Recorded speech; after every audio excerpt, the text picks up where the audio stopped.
నమస్తే అండి. నేను doctor P Sunil Kumar, orthopaedic surgeon.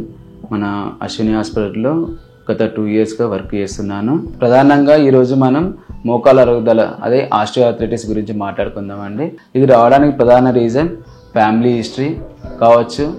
అంటే మన ఇంట్లో ఉండే తాతలు ముత్తాతలు అమ్మమ్మల నుంచి రావచ్చు. ఇంకోటి మన కండరాలు వీక్గా ఉండడం వల్ల రావచ్చు. హెవీ స్మోకింగ్ అండ్ ఆల్కహాల్ వల్ల రావచ్చు. అండ్ జాయింట్లో చిన్న చిన్న ఇన్ఫెక్షన్ల వల్ల రావచ్చు. అండ్ రోడ్ ట్రాఫిక్ యాక్సిడెంట్ కావచ్చు. అది స్పోర్ట్స్ ఇంజరీస్ వల్ల కూడా ఈ మోకాల అరుగుదల అనేది తొందరగా వస్తుంది. ఇది ఎవరిలో వస్తుంది?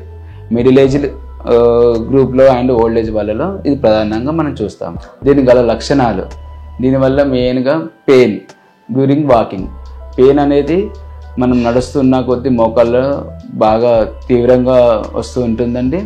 ఇది కింద కూర్చొని లేవాలంటే కూడా చాలా ఇబ్బంది అవుతుంటుంది. తీసుకోవాల్సిన జాగ్రత్తలు, ఫస్ట్ ఆఫ్ ఆల్ మనం ఏంటంటే ఈ నొప్పి రాగానే ఇక్కడ లోకల్లో ఉండే ప్రజలు ఏం చేస్తున్నారంటే నియర్ బై మెడికల్ షాప్ కానీ ఆర్ఎంపీ వాళ్ళ దగ్గరికి వెళ్ళి డైలీ ఆ పెయిన్ కిల్లర్స్ తీసుకుంటున్నారు.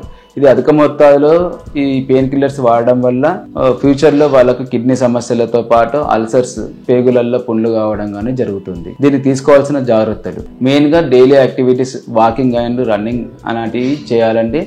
మజిల్ కండరాల బలహీనత ఉన్న వాళ్ళు కండరాలను సంబంధించిన ఎక్సర్సైజులు, ఫిజియోథెరపీ సంబంధించిన ఎక్సర్సైజ్ చేయాలండి. ఇది ప్రధానంగా 4 స్టేజ్లలో ఉంటుందండి.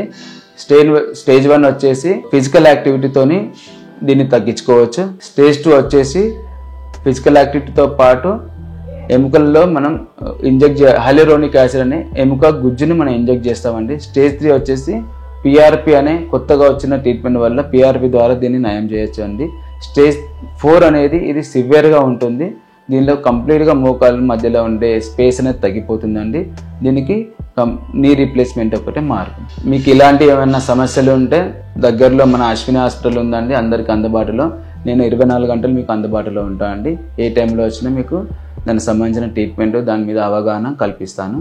సో అందరూ దయచేసి లోకల్లో ఉన్న ఆర్ఎంపీలను అండ్ మెడికల్ షాప్కి వెళ్ళకుండా పెయిన్ కిల్లర్స్ తీసుకొని మీ యొక్క జీవితాన్ని నాశనం చేసుకోకండి. ఇక్కడ చాలామంది విలేజెస్లో అవగాహన లేకపోవడం వల్ల వాళ్ళందరూ ఎముకలు విరిగిన వెంటనే ఇది ఆయుర్వేదిక్ కట్టు లేదా నాటు కట్టు అని చెప్పి వెళ్తున్నారు. దానివల్ల చాలా ప్రమాదం అండి.